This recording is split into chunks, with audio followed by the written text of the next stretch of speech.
Hi friends, EMS learners में आपका स्वागत है। आज हम बहुत महत्वपूर्ण अंग्रेजी का जो कन्फ्यूजन होता है, हैज हैव का प्रयोग कहाँ करना है, डू डज का प्रयोग कहाँ करना है, SES फॉर्म वर्ब के साथ जो लगती है उसका प्रयोग कहाँ करना है, और हम ये भी जानेंगे कि हैज हैव में हैज कहाँ प्रयोग करना है।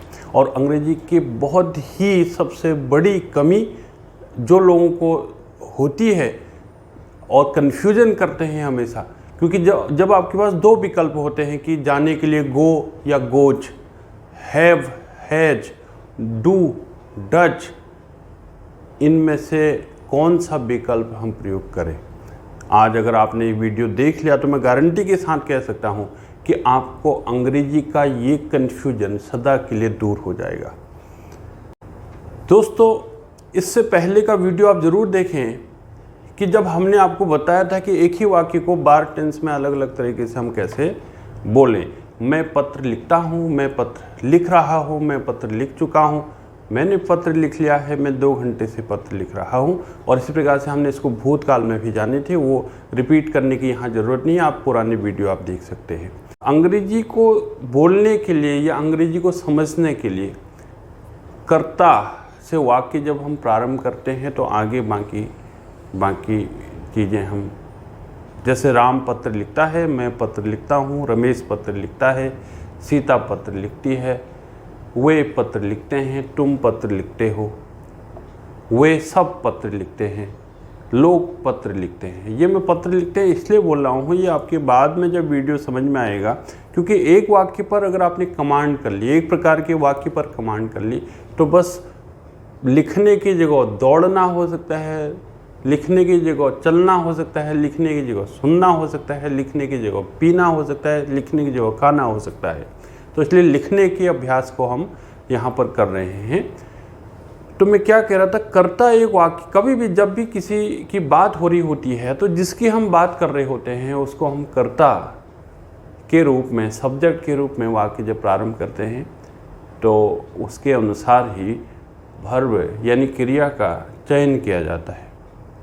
क्या तुम्हारे पास एक कार है? Have U A car? क्या उसके पास एक कार है? Has he got a car या हैज ही कार? तो ये हैज हैव का क्या कन्फ्यूजन है, डू डज का क्या कन्फ्यूजन है। राम गोज, राम जाता है, ये आई गो, मैं जाता हूँ, तो राम गोज है, ऐसा क्यों है। तो गौर करने की बात है। जैसे मैंने कहा कि हर वाक्य जिसके बारे में हम बोल रहे होते हैं, किसी व्यक्ति के बारे में, उसको हम सब्जेक्ट यानी कर्ता के रूप में जब लेते हैं तो उसके अनुसार, देखिए ध्यान रखिए, SES, डज, हैज, इन सब का प्रयोग वर्तमान के वाक्यों को बोलने या लिखने के लिए किया जाता है। अर्थात वर्तमान में कभी भी किसी की भी बात हो रही हो तो उसमें ही ये हैज का प्रयोग, उसी में ये डज का प्रयोग, इसी में ये S का प्रयोग या ES का प्रयोग किया जाता है। तो एक बात आपको क्या ध्यान रखना है कि SES, डज, हैज, ये जो भी जहाँ पर भी आपको ये विकल्प के रूप में बोलने या प्रयोग करने हैं तो ये भूतकाल और भविष्यकाल के वाक्यों के लिए प्रयोग नहीं करना है। कभी भी भविष्यकाल और यानी भविष्य के बारे में अगर आप कोई चर्चा कर रहे हैं तो वहाँ पर डू मतलब यानी डज, हैज, एस फॉर्म का प्रयोग नहीं होगा। अगर आप बीते हुए, जो बीत गया, पहले की जो बात होगी, उस प्रकार के वाक्यों का भी प्रयोग कर रहे हैं तो वहाँ भी ये SES, हैज, डज का प्रयोग नहीं होगा। अर्थात आपने भविष्य में भी S और ES और डू डज का प्रयोग नहीं करना है, हैज का प्रयोग नहीं करना है, और भूतकाल में भी जो हो गया उसके उस प्रकार के वाक्यों में भी कहीं पर भी इनका प्रयोग नहीं करना है।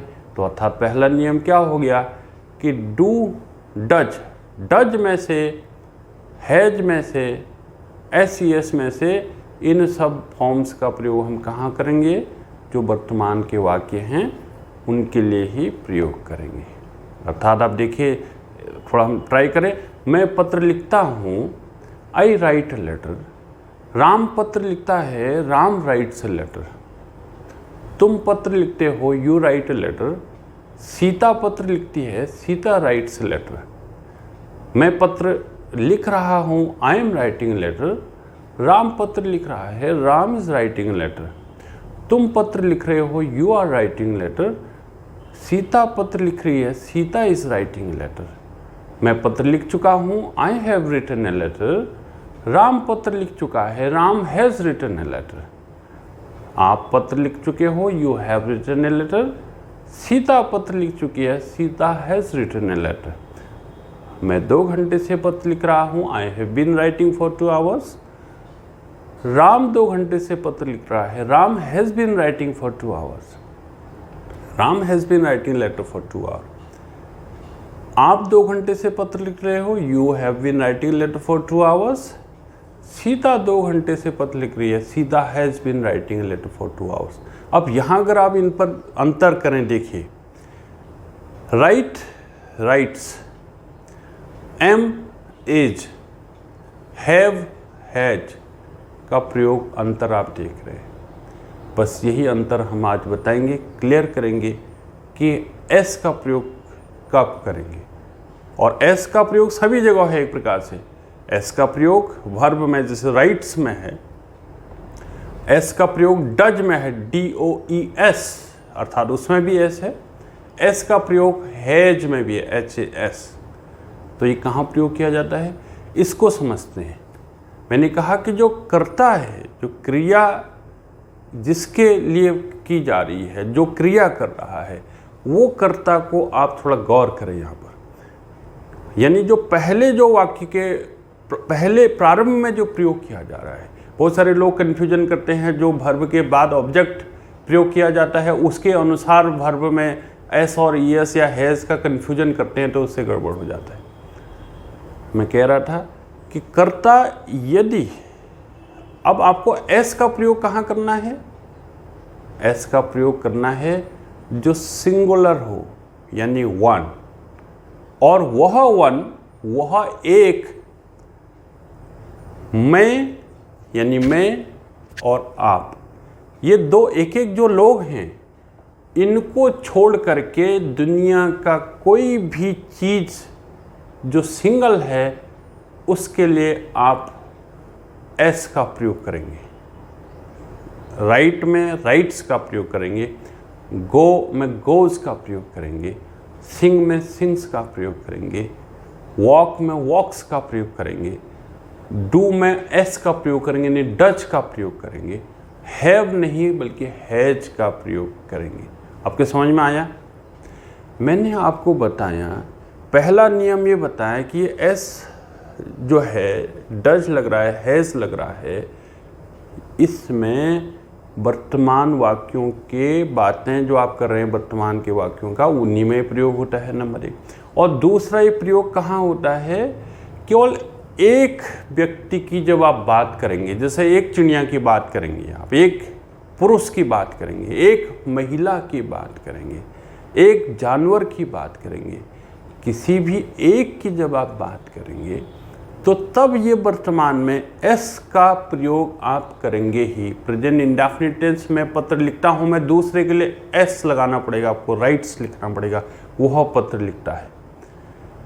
मैं पत्र लिख रहा हूँ, I am writing a letter, तो यहाँ पर भी आप देखिए वह पत्र लिख रहा है, he is writing a letter, is IS, ये भी इसमें भी इज है। और एक सामान्य तो नियम ये आप लगा लीजिए, जिनके लिए आप इज का प्रयोग करते हैं उन्हीं के लिए ये सब डज हैज का प्रयोग करेंगे। ये तो सामान्य तौर पर, बिना इधर ज़्यादा बहुत बारीकियों में या कॉम्प्लिकेशंस में नहीं जाना है, तो जिन जिन के लिए हम इज का प्रयोग करते हैं, जैसे he is, Ram is, Sita is, Shyam is, my father is, my brother is, my sister is, my mother is, तो उनके लिए प्रेजेंट इंडेफिनिट टेंस में he goes, he is going, he has gone, he has been going। तो मैंने आपको बताया कि एक व्यक्ति, सिंगल पर्सन के लिए ये एस का हम प्रयोग करेंगे। और एस का मतलब समझ रहे हो, सिंगल, SINGLE, ऐसे भी आप याद करिए, सिंगल एस।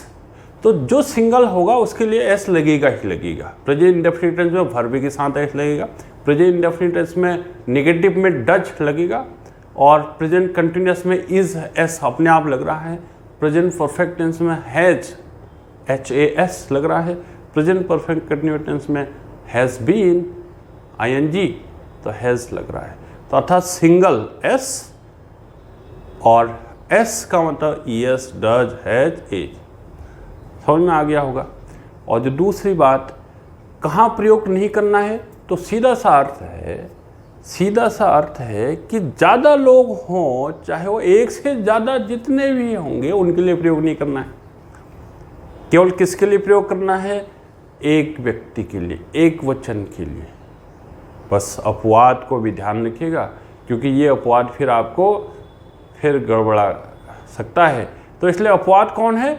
इसमें मैं सिंगल और आप सिंगल, यानी मैं और तुम, मैं या आप, इनके लिए बस अपवाद स्वरूप इन एक के लिए नहीं लगाएंगे एस का प्रयोग, इनके लिए नहीं करेंगे। जैसे आई गो होगा आई गोज नहीं, आई डू नॉट गो होगा आई डज नॉट गो, ये रॉन्ग हो जाएगा does not go. You do not go right है तो you does not go wrong है। तो ध्यान क्या रखना है, एक व्यक्ति के लिए ही, सिंगल के लिए एस का प्रयोग करना है। इसमें दो लोगों को छोड़ देना है, यानी मैं, आई, यू, आप। तो मैं समझता हूँ कि यह एस का कन्फ्यूजन आज इस वीडियो में जो बताया गया उससे आपको ये दूर किया है। और अब वाक्य बनाइए। सीता पत्र लिखती है, सीता राइट्स लेटर। सीता पत्र लिख रही है, Sita is writing a letter. Sita पत्र लिख चुकी है, Sita has written a letter. Sita 2 घंटे से पत्र लिख रही है, Sita has been writing letter for 2 hours. अगर निगेटिव वाक्य बनाना है, सीता पत्र नहीं लिखती है, Sita does not write a letter. Sita पत्र नहीं लिख रही है, Sita is not writing a letter. Sita पत्र नहीं लिख चुकी है, Sita has not written a letter. Sita 2 घंटे से पत्र नहीं लिख रही है, Sita has not been writing a letter for 2 hours. यहाँ पर हमने आपको फिर बताऊँ कि ये जो एस का कन्फ्यूजन है, एस का प्रयोग है, ये केवल वर्तमान के वाक्यों में ही प्रयोग किया जाएगा। क्या आप सीता पत्र लिखती है? Does Sita write a letter? क्या सीता पत्र लिख रही है? Is Sita writing a letter? क्या सीता पत्र लिख चुकी है? Has Sita written a letter? क्या सीता 2 घंटे से पत्र लिख रही है? Has Sita been writing letter for 2 hours? तो कन्फ्यूजन नहीं करना है। और हाँ, इस बात का भी ध्यान रखिए, ये डज का प्रयोग के बाद फिर एस फॉर्म वर्ब का प्रयोग नहीं करेंगे आप। डज के बाद फिर बेस फॉर्म में प्रयोग करेंगे। Sita does not write a letter, Sita writes a letter, Sita does not write a letter. तो ये था कन्फ्यूजन दूर आज हमने किया कि डज का प्रयोग करेंगे या डू का प्रयोग करेंगे, हैज़ का प्रयोग करेंगे या हैव का प्रयोग करेंगे। और सीधा सा अर्थ है, जिन एक सिंगुलर पर्सन, जिसको हम अंग्रेजी की भाषा में, ग्रामर की भाषा में थर्ड पर्सन भी बोलते हैं, क्योंकि I first person, you second person, third कोई तीसरा, थर्ड पर्सन सिंगुलर नंबर के लिए हम एस, डज, हैज, इज का प्रयोग करते हैं। और सामान्य भाषा में जो एक है, मुझे एक और आप एक को छोड़ करके जो एक एक हैं पूरी दुनिया में, उनके लिए वर्तमान काल में एस का प्रयोग होगा ही होगा। दूसरा हमने आपको बताया सिंगल माने एस, सिंगल के साथ एस लगेगा, अपवाद स्वरूप अपने सिंगल, आप सिंगल के साथ नहीं लगेगा। मैं उम्मीद करता हूँ ये वीडियो आपको अच्छा लगा होगा, ये जानकारी आपको अच्छी लगी होगी। यदि EMS लर्नर्स में आपको उपयोगी जानकारियाँ मिल रही हैं तो आज ही इस EMS लर्नर्स को सब्सक्राइब भी करें और अपने दोस्तों को भी, अपने मित्रों को भी, बच्चों को भी बताएं कि वह इस प्रकार के कन्फ्यूजन को दूर करें और भविष्य में भी ऐसे उपयोगी वीडियो आपको मिलते रहें। इसके लिए आप EMS लर्नर्स के बेल आइकन को भी ज़रूर प्रेस करें ताकि आपको नोटिफिकेशन टाइम से मिले और आपको नए नए वीडियो मिलते रहे।